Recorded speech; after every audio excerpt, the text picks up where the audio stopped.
Bonjour. Relation toxique, relation pervers narcissique, relation manipulateur, pas forcément pervers narcissique, relation borderline, relation bipolaire.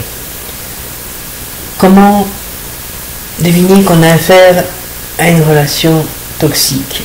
À part la relation bipolaire, dont nous parlerons plus tard, qui est moins facilement identifiable, on peut repérer, un peu moins facilement aussi le manipulateur, mais on peut facilement repérer le pervers narcissique ou le borderline, qui se ressemblent beaucoup. Je dis toujours le neutre, homme, femme, ce n'est pas ça qui est important, c'est le fait d'avoir affaire à une personne PN. Alors, il y a deux cas de figure pour les PN, c'est vous qui allez leur donner le là, comme on dit, la partition à jouer. Soit vous êtes quelqu'un qui avait réussi à surmonter vos blessures d'enfance, vous êtes arrivé à l'âge adulte, vous en êtes sorti, même si sortez d'une situation difficile, d'un divorce, quand vous êtes extrait de quelque chose, d'une épreuve, vous êtes une personne qui est passée pour quelqu'un de fort, quelqu'un de sympathique, quelqu'un qui surmonte les épreuves. Et là, le pervers narcissique va jouer la carte de l'admiration, de la fusion, de la ressemblance. Vous êtes identique, petit à petit, vous allez voir, vous allez trouver votre double. Cette harmonie va être « Ah, c'est super, c'est parfait ». Vraiment, il représente tout ce que je cherche. Et oui, comment cela se fait-il? Eh bien, le pervers narcissique est un parfait profiler. Il est extrêmement doué. Qu'il soit intelligent, qu'il soit stupide d'ailleurs, il est extrêmement doué pour repérer le moindre signe d'une personne et identifier, à peu de choses près, ce qu'elle pense, dans quel état d'esprit il est, comment l'amener à être agréable avec lui. Le PN a appris ça tout petit avec son parent qui a 98% et pervers narcissique aussi, il faut retrouver les traces pervers narcissique, il faut bien le moule pour les obtenir, si je puis dire. Pardonnez-moi la brutalité des mots. Donc il a appris tout petit à repérer les signes du parent pour ne pas avoir à souffrir de ce parent. Parce que si le pervers narcissique vous fait souffrir, vous de son parent, eh ben, fait la même chose, il lui a appris comment faire. Et moi, je suis psychothérapeute, on va parler pendant 1 heure quand on se rencontre, mais très très rapidement, en 5 minutes, avec des questions, ce que vous m'avez écrit par mail, avec votre visage, puisqu'on fait de la vidéoconférence, on se voit vraiment, avec vos expressions, avec des signes subtils, la manière dont vous répondez, je sais, je vous connais, moi je connais votre intérieur, je peux vous aider parce que je comprends comment vous fonctionnez. Et bien le pervers narcissique, c'est la même chose. Mais lui, il n'a aucune intention de vous aider, lui, il a juste besoin de se sentir exister grâce à l'autre. Alors ce qu'il va faire, il va copier en bon caméléon ce que vous êtes, il va coller parfaitement à ce qu'il voit de vous, et ça va fonctionner. Très très vite, il y a un tout petit signe, quel qu'il soit, qui devrait vous alerter. Ou il ne vous plaît pas physiquement, ou il y a quelque chose chez lui qui vous gêne, quelque chose à déranger, c'est très subtil. Mais quand vous êtes noyé dans ce flot dans lequel il vous emmène, parce qu'il vous enrobe, parce qu'il vous entoure, c'est le serpent hypnotique, c'est un tourbillon quelque part, si vous analysez, et puis que déjà il a fait naître cette envie de trouver ce qu'on cherche, nous aussi, depuis notre enfance, parce que pour trouver un pervers narcissique, il faut avoir une blessure, quelle qu'elle soit. Que nos parents étaient aimants ou pas, on a cette blessure d'enfant à qui il manque quelque chose. Et nous aussi, on a cet instinct qui nous dit j'ai peut-être trouvé ce qui me cherche. Donc on plonge. Rapidement également, vous allez avoir un signe qui va être colère, éloignement, petite remarque désobligeante, quelque chose qui est blessant et qui devrait vous faire réagir. Mais vous allez l'excuser, ce pervers narcissique, vous allez mettre sur le dos de la fatigue, la malbile, etc. Ou alors vous allez mal le prendre, mais vous allez lui pardonner. Pourquoi? Parce que vous êtes déjà accro à ce qu'il vous envoie. Accro comme on peut l'être à une drogue. Vous savez, la nicotine, ça va très vite, il n'y a pas que la cocaïne. Et bien, toujours en comparatif brutal, c'est un peu la même chose.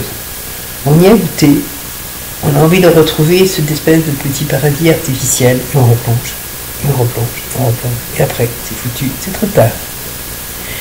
Si vous êtes quelqu'un qui avait un profil de victime, de quelqu'un qu'on fait toujours souffrir, de quelqu'un de très fragile, de quelqu'un de mal, le pervers narcissique va utiliser une autre méthode.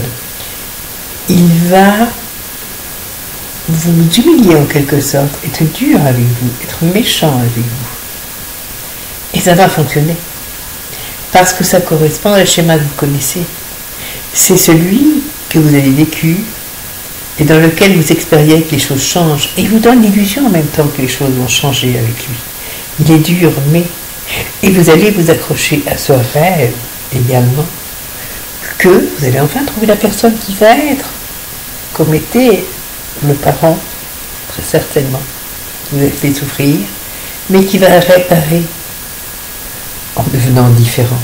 Dans le premier cas, c'est la même chose. Le pervers narcissique va vous apporter ce manque que votre parent n'a pas comblé, en vous comprenant comme le parent n'a pas su, ou pas voulu, ou pas pu. Et généralement, c'est pas pu. Il n'y a pas de volonté, c'est pas pu vous comprendre.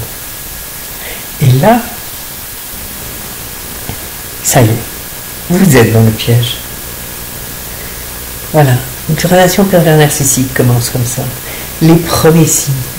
Si c'est trop beau pour être vrai, fuyez. Ce n'est pas vrai, c'est un mirage. Un décor est toujours magnifique, plus beau que la réalité la plupart du temps. Mais vous êtes dans un mirage. Vous êtes dans la situation de la personne qui a rencontré APN et qui est en train de se faire embarquer dans ce piège terrible.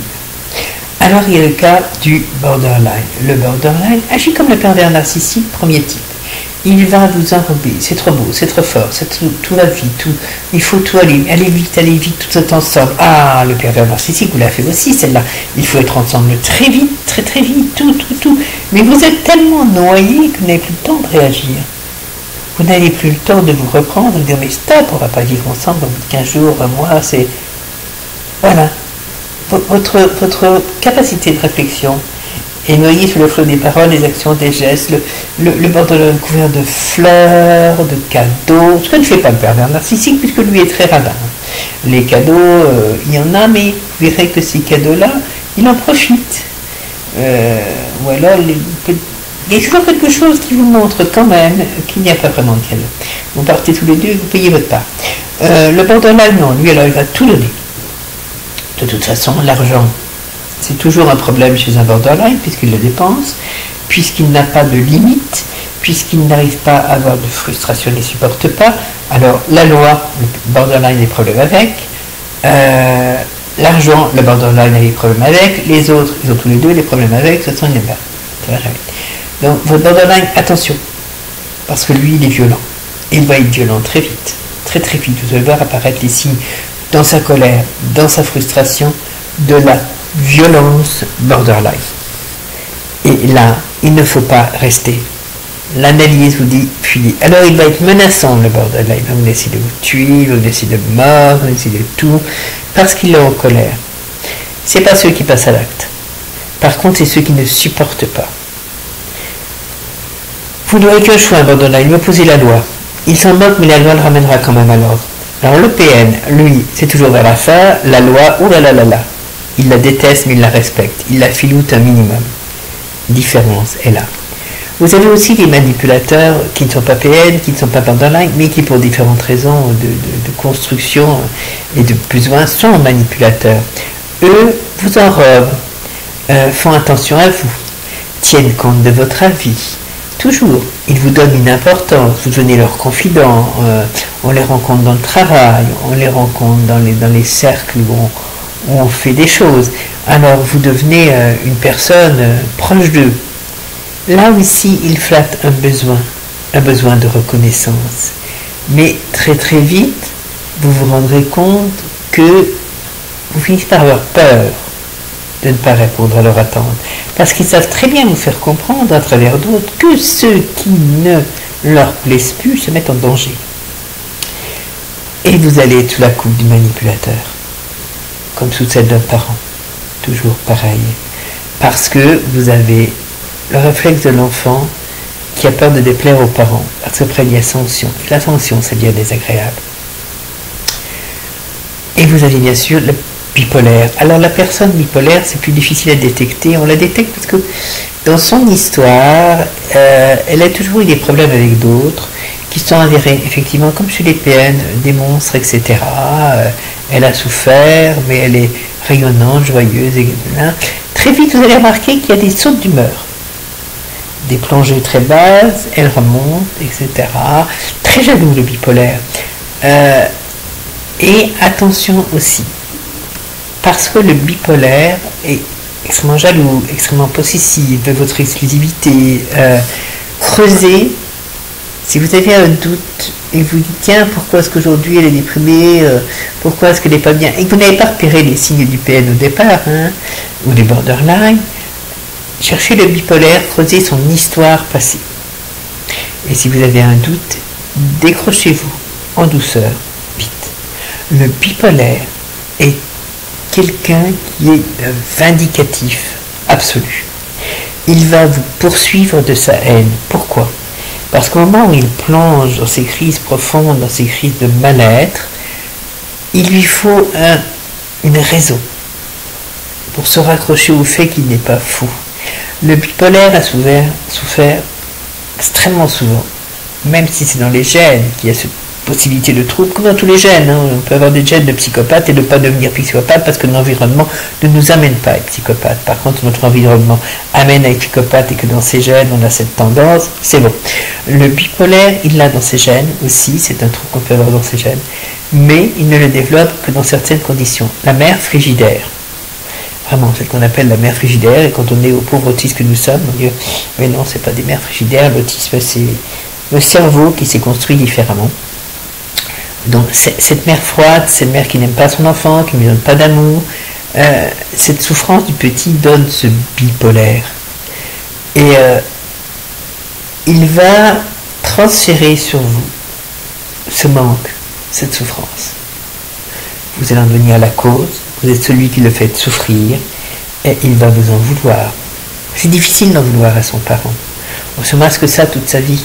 Donc on trouve ce substitut qui est l'autre qu'on rencontre. Fuyez.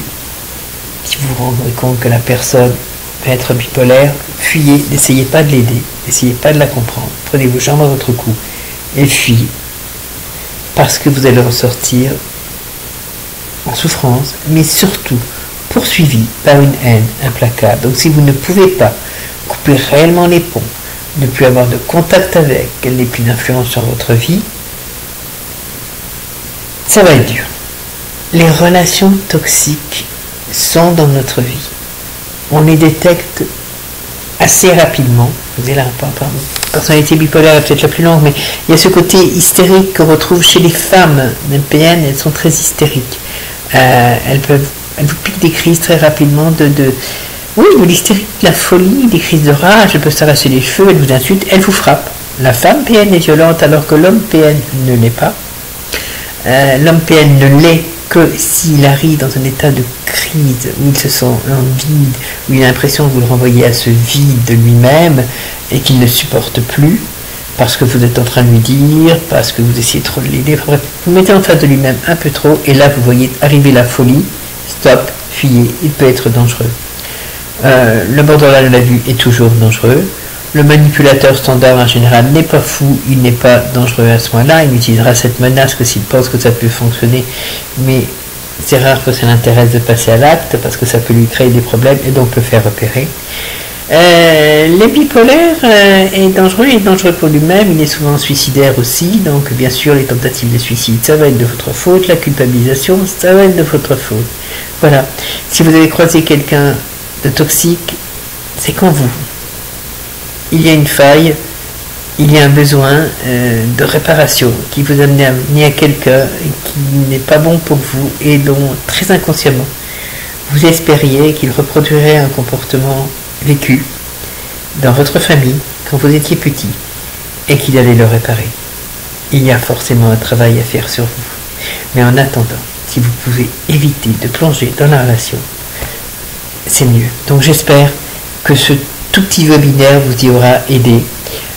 Vous avez des questions, vous n'hésitez pas à les poser. Vos questions alimentent les webinaires, parce que la question d'une personne, c'est la question de centaines de personnes, et que, en même temps, je réponds à 100 personnes. Individuellement, bien sûr, je suis thérapeute, je consulte via Skype ou via un autre système qui ne demande pas d'inscription, qui s'appelle APE. C'est de la visioconférence, on se voit, on se parle. Pour moi, c'est extrêmement important. On ne parle pas à un téléphone, à une boîte. On parle à quelqu'un en face de soi. On est humain, on a une relation chaleureuse et humaine. Et puis, on va beaucoup plus loin en se parlant parce que je vais beaucoup plus vite à sentir, à mettre le doigt, à vous amener là où on peut démonter ce puzzle qui est mal fait et vous permettre de remonter votre puzzle à vous tout seul, pour aller mieux. Ça, il faut compter toujours 1 heure. Le coût en général est de 50 €, je dis en général, parce que je travaille aussi pour une association, et que dans cette association, ma foi, quand on a des soucis, quand la relation qu'on a vécue nous a amené à la catastrophe, l'argent c'est quelque chose de souple, et ça ne doit pas être une barrière à l'aide, jamais. Vous avez le mail, n'hésitez pas. Je vous dis à bientôt pour un autre webinaire qui j'espère vous aidera. C'est ce que me disent vos courriers et je vous en remercie. Vos mails me font toujours plaisir quand je vous ai aidé et vous me le dites, bien sûr. Et ça donne envie de continuer. À bientôt. Plein de lumière.